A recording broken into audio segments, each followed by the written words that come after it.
오늘 우리는 말라기 1장 11절의 말씀은 한 구절의 말씀을 우리가 함께 읽었습니다.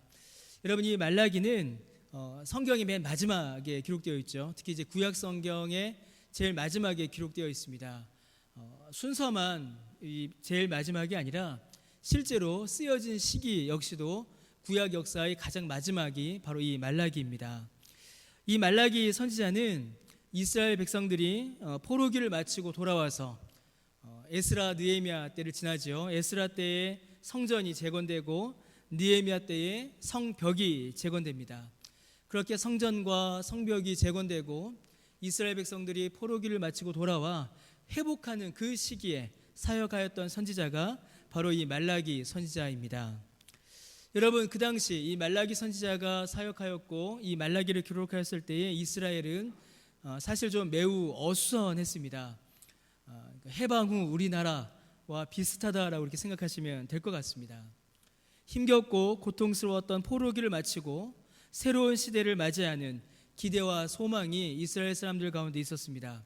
그리고 실제로 에스라와 느헤미야를 지나면서 어느 정도의 가시적인 회복이 또 이스라엘 안에 실제로 일어나고 있었습니다. 그러나 그러한 어떤 희망과 소망, 회복의 가능성만 있었던 것이 아니라 그 당시 이스라엘에는 동시에 실망과 아주 어두운 전망도 그들 안에 가득했습니다.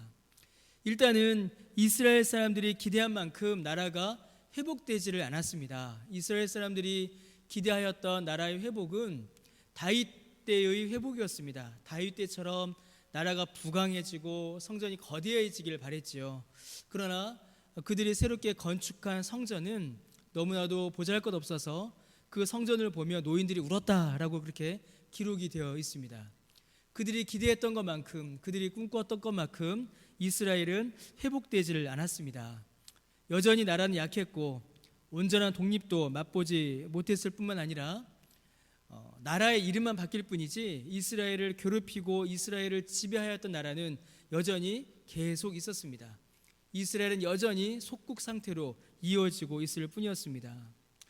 무엇보다 이스라엘을 어둡게 한 것, 무엇보다 이스라엘의 그 미래의 전망을 참으로 암울하게 했던 것은 그들 안에 여전히 남아있었던 그 죄의 강한 힘 때문이었습니다. 여러분, 말라기 시대 이 사람들은, 이스라엘 사람들은 아주 특이한 신앙생활을 하고 있었는데 그들은 하나님께 복을 받기는 원하고 동시에 하나님께서 그들의 삶에 간섭하는 것은 원하지 않으셨습니다. 원하지 않았습니다. 하나님께 복은 받지만 하나님이 내 삶 안으로 들어와서 나를 간섭하고 내 일상에 영향을 주는 것, 이거는 이스라엘 사람들이 받아들이질 않았습니다. 그러니까 어떻게 됐을까요? 종교와 삶이, 신앙과 삶이 완전히 분리되고 말았습니다. 이스라엘 사람들은 종교적인 의무를 다했습니다. 종교적 의무를 다했으니 하나님께서는 우리에게 복만 주시면 된다, 이렇게 그들은 생각했지요. 그러나 그들의 일상은 철저히 하나님을 떠나 있었습니다. 하나님의 말씀을 듣지도 않았고 하나님의 말씀에 순종하지도 않았습니다. 그렇게 이스라엘 안에 죄가 더 커지고 있었습니다. 회복의 시기가 아니라 오히려 죄악이 더 깊어져가는 그러한 때가 바로 이 말라기 선지자가 사역하였던 시대였습니다. 이러한 이스라엘의 현실을 향하여서 하나님의 말씀을 선포한 선지자가 말라기입니다. 말라기는 범죄한 이스라엘을 강하게 책망합니다. 이스라엘 사람들이 하나님과의 언약 안으로 들어오기를 요구하고 참된 회복은 여호와의 날, 하나님께서 이루실 그 구원의 날에 이루어질 것임을 강하게 선포합니다. 그래서 여러분, 말라기는 참 재밌습니다. 그러니까 하나님과 이스라엘 사이에 6번의 대화가 이렇게 기록이 되고 그 대화, 주고받는 문답을 통하여서 이스라엘의 죄가 드러나고 하나님의 사랑이 드러나고 하나님의 역사가 드러나는 그런 책이 이 말라기입니다. 그래서 흥미진진하고 오늘 우리에게도 많은 교훈을 주는 책입니다. 특별히 여러분, 말라기 1장에 기록된 이스라엘의 가장 큰 범죄는 하나님께 드리는 제사의 타락이었습니다. 곧 예배의 타락입니다. 방금 말씀드렸던 것처럼 이스라엘은 형식적인 종교적 의무는 아주 잘했습니다. 그러나 그 안에는 전혀 마음이 담기지 않았었고, 또 그렇게 그들이 형식적 의무를 다한다 하여도 그것이 하나님 보시기에 전혀 합당하지가 않았습니다. 여러분 6절 말씀에 보시면요, 내 이름을 멸시하는 제사장들이다 이렇게 되어 있습니다. 여러분 제사장들이 하나님을 공경해야 하는데 제사장들이 하나님을 멸시합니다. 7절 말씀에 보시면 더러운 떡을 나의 제단에 드렸다. 그리고 너희가 여호와의 식탁을 경멸히 여길 것이라 말하였다 이렇게 말하고요. 또 8절에 보시면 눈먼 희생 제물을 바치고 저는 것 병든 것을 하나님께 드렸다. 사람인 총독도 받지 않는 것을 하나님께 드리고 있다 이렇게 또 기록이 되어 있습니다. 12절 말씀에 보시면 여호와의 식탁은 더러워졌고 경멸히 여길 것이고 내 이름을 더럽혔도다 이렇게 되어 있습니다. 여러분 13절 14절은 아주 놀랍죠. 특별히 여러분 13절 말씀에 보시면 만군의 여호와가 이르노라 너희가 또 말하기를 이 일이 얼마나 번거로운고 하며 이렇게 되어 있습니다. 여러분 이 말씀이 무슨 말일까요? 이스라엘 사람들이 하나님께 형식을 갖추어서 하나님께 제사를 드렸습니다. 구약의 제사에는 반드시 제물이 필요하죠. 그런데 그 제물은 반드시 흠없고 깨끗한 것으로 하나님께 드려야 했습니다. 그런데 이스라엘은 그런 걸 따지질 않은 겁니다. 그냥 아무거나 손에 잡히는 대로 그냥 하나님께 제사를 드렸다라는 그 형식을 갖추기 위해서 아무거나 가져와서 흠이 있건 상했건 깨끗하건 더럽건 상관하지 않고 그냥 하나님께 바쳤다라는 겁니다. 그러면서 그들이 뭐라고 했냐면 13절에 있는 것처럼 야 이거 참 귀찮다 이렇게 한 거예요. 이거 참 번거롭다. 우리가 하나님께 복을 받으려면 하긴 해야겠는데 이거 참 귀찮고 번거로운 일이다.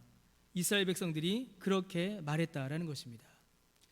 여러분 이스라엘의 범죄는 하나님께 질이 낮은 것을 드리는 것, 여러분 이것이 이스라엘의 범죄가 아니었습니다. 이스라엘이 지금 하나님께 저지르고 있는 이 범죄는, 범죄의 본질은 하나님께서 명하신 말씀대로 드리지 않는 것이었습니다. 하나님의 말씀대로 하려니까 참 번거롭다. 하나님의 말씀대로 하려니까 참 귀찮다. 하나님의 말씀대로 하려니까 이것저것 신경 써야 될 것이 많다. 아이고 그거 다 집어치우고 그냥 형식만 갖추자. 아무거나 잡히는 대로 하나님께 드리자. 사람이 안 먹는 거, 사람 먹기에는 조금 덜한 거, 부족한 거, 그런데 버리긴 아깝고 사람이 먹기에는 싫은 거, 이런 거 하나님께 갖다 드리자. 이렇게 이스라엘 사람들이 하나님께 제사를 드렸던 것입니다. 형식은 갖추고 있었지만 그 안에는 하나님의 말씀도 없었고 하나님을 향한 사랑도 없었고 그들의 마음도 전혀 없었습니다. 형식을 갖추고 있었지만 그들은 하나님의 말씀에 하나도 순종하지 않고 있었습니다. 여러분 하나님의 말씀을 지키는 가장 기본적인 일인 제사 그리고 예배에서 하나님의 말씀을 지키지 않고 이를 귀찮게 여긴다면 여러분 그들의 실생활은 어떠했겠습니까? 여러분 진리를 잃어버리면 윤리도 잃어버립니다. 진리를 잃어버렸는데 윤리를 지킨다, 이건 여러분 불가능합니다.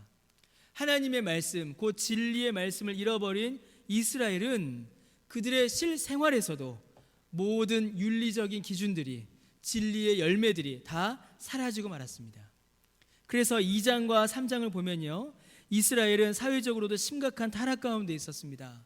여전히 그들은 범죄하였고 악행을 저지르고 있었으며 쾌락을 쫓기 위한, 쾌락을 누리기 위하여 이혼을 하였고 우상 숭배가 여전히 그들 안에 횡행하였습니다. 그래서 여러분 말라기에 기록된 이스라엘의 모습은 포로로 끌려가기 이전, 곧 나라가 망하기 이전의 이스라엘의 모습과 별로 그렇게 바뀌지를 않았습니다. 오히려 그때보다 더 안 좋아진 것 같은 그런 모습이 말라기에는 기록되어 있습니다. 자, 그런 이스라엘 향하여서 여러분 오늘 본문 말라기 1장 10절을 보시면 하나님께서는 이스라엘과의 관계를 끊어버리십니다. 하나님께서는 1장 10절에 말씀하시기를 너희가 내 제단 위에 헛되이 불사르지 못하게 하기 위하여 너희 중에 성전 문을 닫을 자가 있으면 좋겠다라고 이렇게 말씀하십니다. 이스라엘의 거짓 제사를 이제 받지 않으시겠다라는 것입니다. 내가 너희를 기뻐하지 않으며 너희가 손으로 드리는 것을 받지도 아니하리라. 하나님께서 이렇게 말씀하십니다. 여러분, 이스라엘이 누리는 아주 놀라운 특권이 있었습니다. 그것은 하나님의 집, 곧 성전 안으로 제사장이 이스라엘의 모든 죄를 지고 들어가서 죄 사함을 받고 그 죄 사함의 은혜를 이스라엘에게 다시 전하는 것, 하나님께 예배드리고 하나님께 제사드리고 그것으로 말미암아 죄 사함을 받는 것, 여러분, 이것이 이스라엘이 누리는 특권이요 은혜요 하나님의 백성됨의 가장 분명한 증거였습니다. 자, 그런데 이스라엘이 하나님께 드리는 그 제사를 바르게 행하지 않자 하나님께서 이제는 그 제사를 받지 않겠다라고 하나님 편에서 단절을 선언해 버리십니다. 이제 너희들 제사하지 마라. 이제 너희들 제물 가져오지 마라. 너희들이 하나님께 제물을 가져와도 너희가 제사를 행하여도 이제 내가 받지 않겠다. 여러분, 이 말이 무슨 말일까요?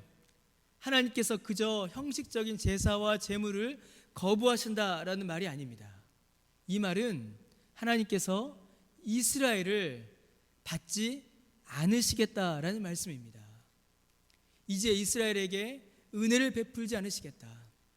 이제 더 이상 이스라엘에게는 하나님의 긍휼과 자비를 베풀지 않으시겠다라는 너무나도 무섭고 두려운 심판의 선언인 것입니다. 여러분, 이스라엘은 또다시 실패했습니다. 방금 전에 말씀드렸던 것처럼 마치 그들은 포로기 이전으로 돌아간 것처럼 그들은 실패했습니다. 나라가 망했을 때만큼 그들은 범죄하였고 그들은 하나님을 외면하였으며 하나님을 떠나고 있었습니다. 또다시 그들에게 하나님의 진노가 임하였으며 하나님께서는 그들에게 은혜를 거두시려 하고 계십니다. 여러분, 이것으로 이스라엘의 모든 역사가 끝나지 않았습니다.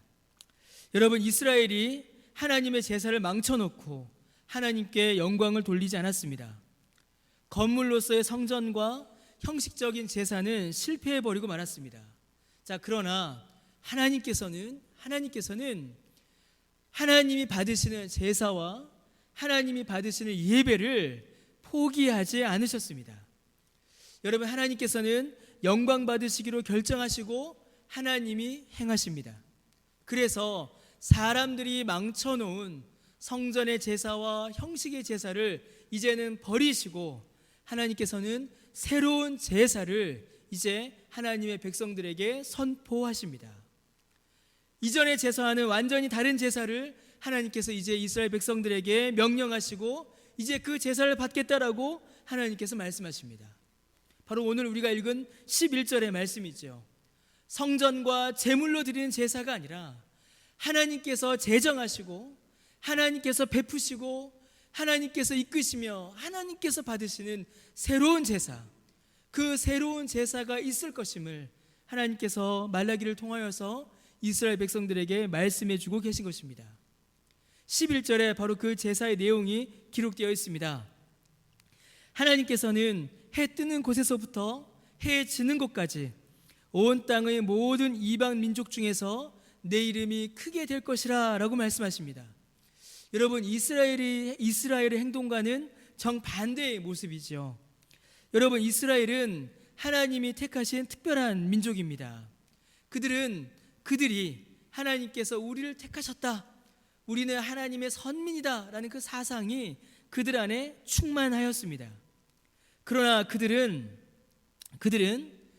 하나님의 택하심을 받은 특별한 민족이다라고 자부하였지만 이스라엘 사람들은 하나님의 이름을 작게 여겼습니다. 하나님의 이름을 가볍게 여기고 그 이름을 귀찮아하며 번거롭게 여겼습니다. 그래서 하나님께서는 이스라엘에서가 아니라 이방 민족 중에서 하나님의 이름이 크게 되실 것이다 라고 말씀하시는 것입니다. 여러분, 이 일이 어디에서 나타나냐면 마태복음 8장에서 이 말씀이 실제로 이루어집니다. 여러분, 마태복음 8장을 보시면요, 예수님께서 2명의 사람을 치료해 주시는 사건들이 앞부분에 기록이 되어 있습니다. 예수님께서 나병 환자를 치료해 주시고 또 백부장의 하인을 치료해 주십니다. 여러분, 나병 환자와 백부장, 이 나병 환자와 백부장은 사실 유대인들의 관점에서 볼 때에는 같은 사람들입니다. 어떻게 같냐면 나병 환자나 백부장이나 둘 다 부정한 사람들입니다. 나병 환자는 저주받아서 이스라엘에서 쫓겨난 자이고, 백부장은 이방인이죠. 이방인으로서 유대인의 회중에 들어오지 못하는 자입니다. 나병 환자와 백부장, 겉으로 볼 때는 나병 환자는 비참한 육체에 큰 질병을 가져서 그런 사람이고, 백부장은 높은 관리요 군인이라서 좀 이렇게 좋아 보이지만, 유대인의 관점으로 볼 때에, 유대인들이 가지고 있었던 율법의 관점으로 볼 때에는 둘 다 나병 환자나 백부장이나 유대인의 회, 하나님 나라에 들어갈 수 없는 이방인, 저주받은 사람, 부정한 자인 것입니다. 둘 다 싫은 사람들인 것이죠. 자, 그런데 마태복음 8장에 예수님께서는 이 두 사람을 치료하십니다. 나병 환자를 깨끗게 하시고, 정확히는 백부장의 하인을 고쳐주심으로 백부장에게도 기적을 베풀어 주십니다. 자, 예수님께서 나병 환자를 고치셨습니다. 그리고 백부장의 하인이 중풍병으로 누워서 몹시 괴로워하고 있었습니다. 백부장이 예수님께 나와서 이 하인의 상태를 이야기합니다. 우리 하인이, 내 하인이 아파서 이렇게 죽어가고 있습니다. 못 움직입니다. 이렇게 말해요. 그러자 주님께서 내가 가서 고쳐주리라 라고 말씀하십니다. 이때 백부장이 놀라운 신앙 고백을 하죠. 마태복음 8장 8절을 보시면 이 백부장이 대답하여 이르되 주여 내 집에 들어오심을 나는 감당하지 못하겠사오니 다만 말씀으로만 하옵소서. 그러면 내 하인이 낫겠습니다 라고 이렇게 이야기합니다. 여러분, 이 마태복음 8장 8절에서 백부장이 한 이 고백은 진짜 놀라운 고백입니다. 무엇을 믿는 것이냐면 예수님이 참으로 생명의 주인이시며 만물의 주관자이심을 이 백부장이 믿기에 할 수 있는 고백입니다. 자, 예수님께서 이 고백을 들으세요. 그리고 이 고백을 들으시고 예수님께서 아주 중요한 말씀을 마태복음 8장 10절부터 13절에 이르기까지 예수님께서 말씀해 주십니다. 자, 마태복음 8장 10절을 보시면요, 예수님께서 들으시고 이렇게 칭찬하십니다. 이스라엘 중 아무에게서도 이만한 믿음을 보지 못하였다. 자, 11절에 너무 중요한 말이 나오죠. 또 너희에게 이르노니 동서로부터 많은 사람이 이르러 아브라함과 이삭과 야곱과 함께 천국에 앉으려니와, 12절에 그 나라의 본 자손들은 바깥 어두운 데 쫓겨나 거기서 울며 이를 갈게 되리라. 예수님께서 이렇게 말씀하십니다. 자, 여러분, 예수님께서는 백부장의 믿음을 칭찬하셨습니다. 그리고 11절에 이제는 동과 서, 이 동서면 어딜까요? 동과 서라고 할 때는요, 여러분, 땅끝을 말하는 겁니다. 어떤 한 나라를 가리키는 게 아니라 온 땅을 가리키는 거예요. 동서로부터 많은 사람이, 그러면 동서로부터 오는 사람들은 어떤 사람들이냐면 유대인의 기준으로 봤을 때에는 이방인들이겠죠. 모든 나라에서 이방인들이 막 나올 건데 그들이 누구랑 같이 앉는다고요? 11절에 아브라함과 이삭과 야곱과 함께 천국에 앉을 것이다. 예수님께서 이렇게 말씀하세요.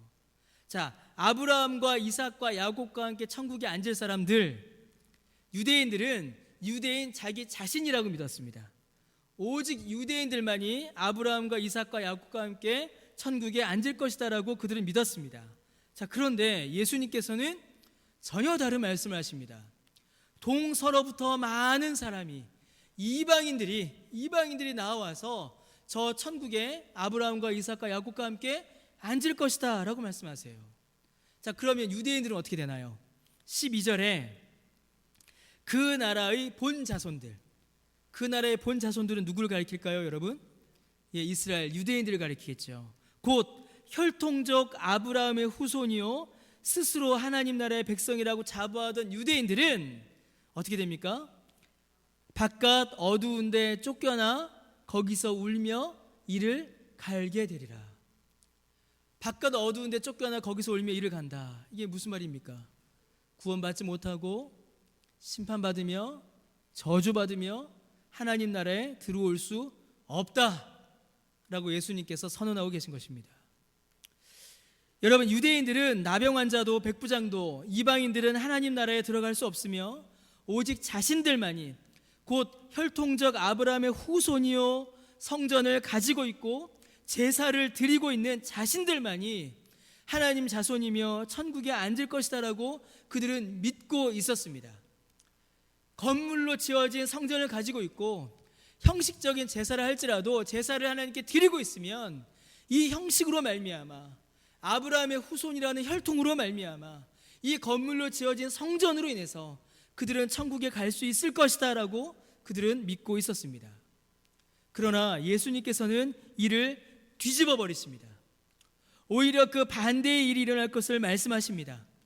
이방인들이 혈통으로는 아브라함과 전혀 상관없는 그들이 천국에 갈 것이며 유대인들은 오히려 쫓겨날 것이다 라고 말씀하십니다. 여러분, 이게 무슨 말일까요? 여러분, 이는 혈통의 역전을 말하는 것이 아닙니다.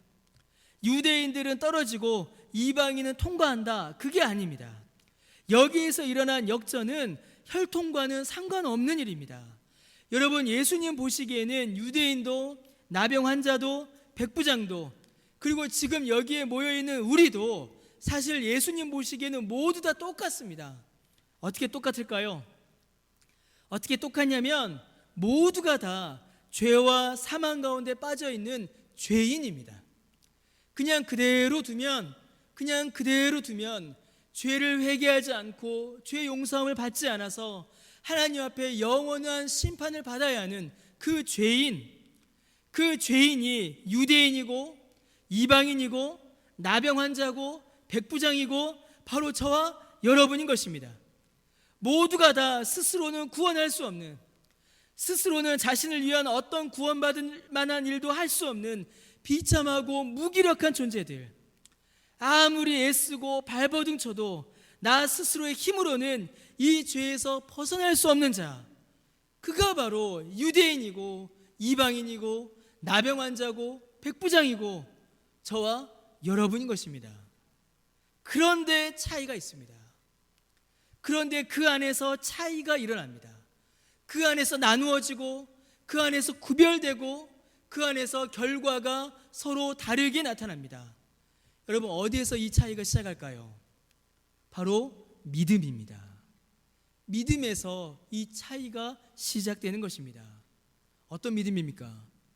예수님을 믿느냐, 예수님을 믿지 않느냐, 거기에서 이 결과가 나뉘는 것입니다. 오직 예수님만이 내 육체와 영혼을 구원하실 것을 믿는 바로 그 믿음입니다. 오직 예수님만이 나를 둘러싼 이 모든 죄의 비참함에서 건지실 것이다라는 바로 그 믿음입니다. 여러분, 나병 환자와 백부장은 바로 그것을 믿은 것입니다. 그들이 이방인이라서 구원받은 것이 아니라 예수님이 생명의 구주이며 예수님만이 이 비참함에서 건지실 것을 믿었기에, 그 믿음을 고백하였기에 그들이 구원받은 것입니다. 여러분, 유대인들은 유대인이라서 구원받지 못한 게 아닙니다. 그들은 유대인이라서 구원받지 못한 것이 아니라 예수님을 믿는 이 믿음을 거부했기 때문에 그들이 구원받지 못한 것입니다. 여러분, 유대인들은 스스로 이 복음을 버렸습니다. 유대인들은 스스로 하나님의 이름을 가볍게 여겼습니다. 그들은 하나님의 말씀대로 하나님께 예배하지 않았고 하나님의 말씀에 순종하기를 거부하였으며 우상을 쫓아갔고 하나님을 떠났습니다. 그러니 성전의 제사가 출애굽기부터 시작하여서 반복적으로 알려주고 있고 선지자들이 그들의 역사를 통하여서 계속 말하고 있었던 예수 그리스도를, 그 메시아를 그들이 믿을 수 없었던 것입니다.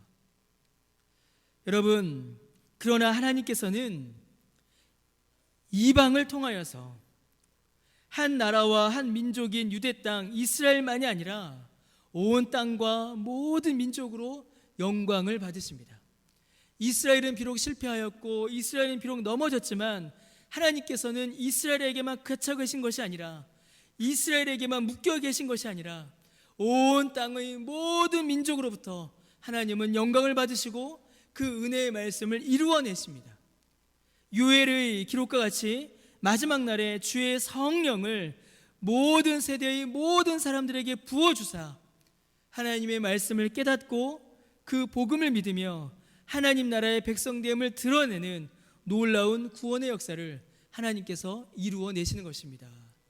그 약속을 오늘 우리가 읽은 말라기 1장 11절에 주께서 주고 계신 것입니다.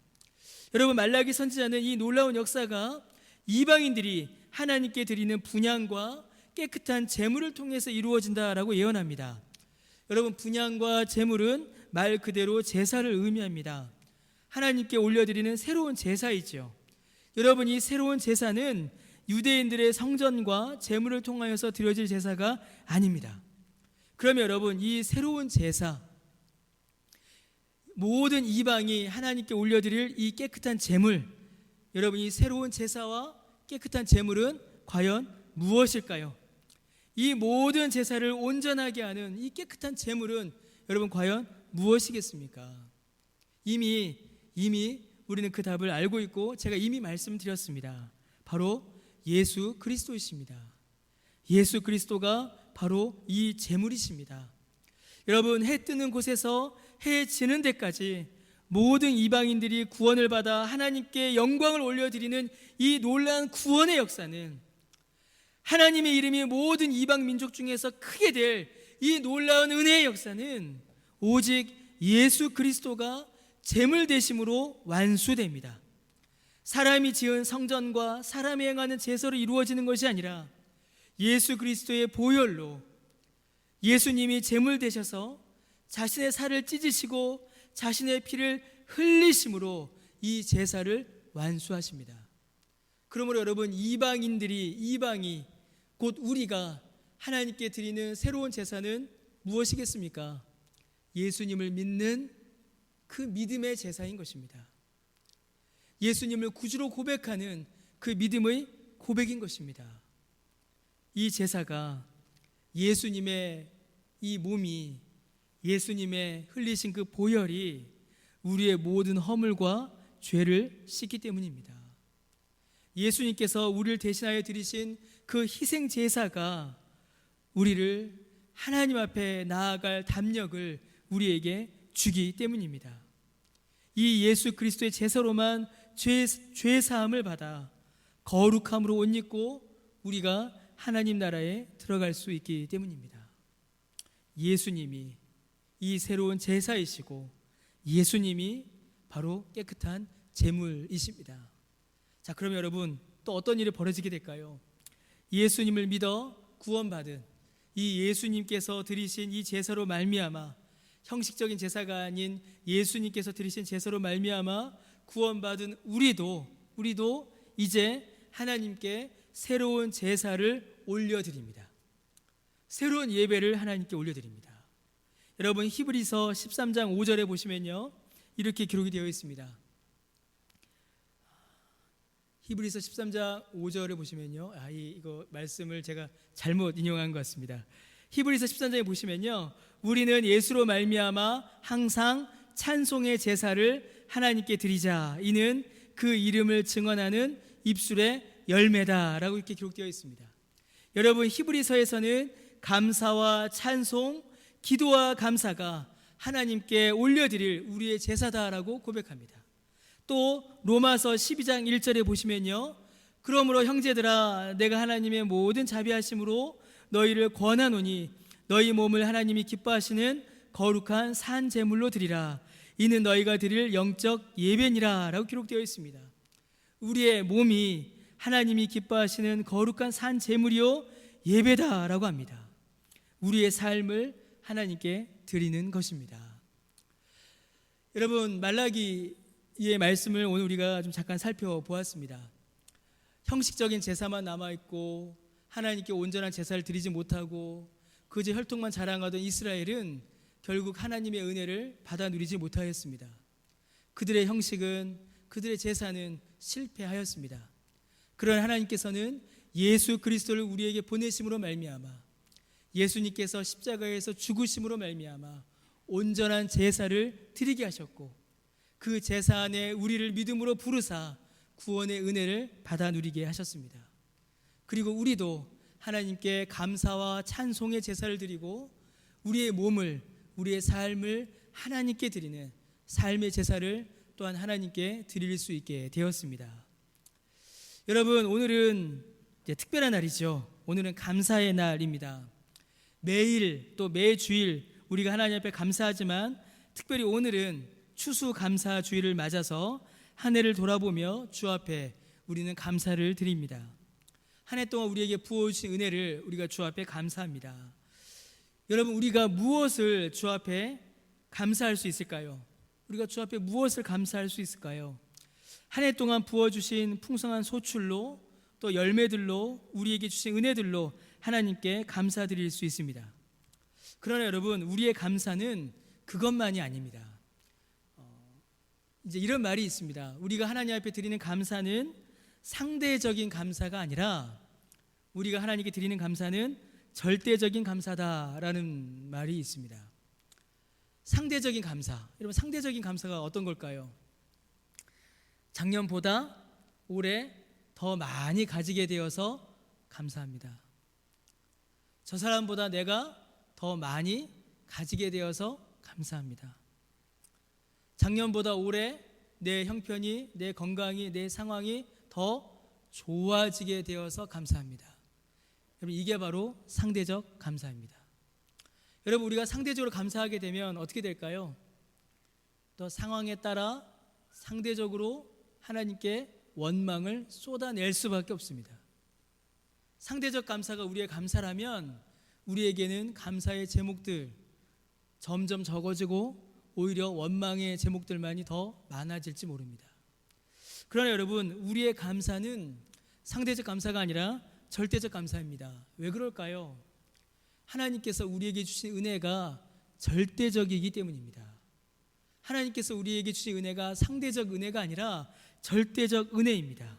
어떤 은혜를 하나님께서 우리에게 주셨습니까?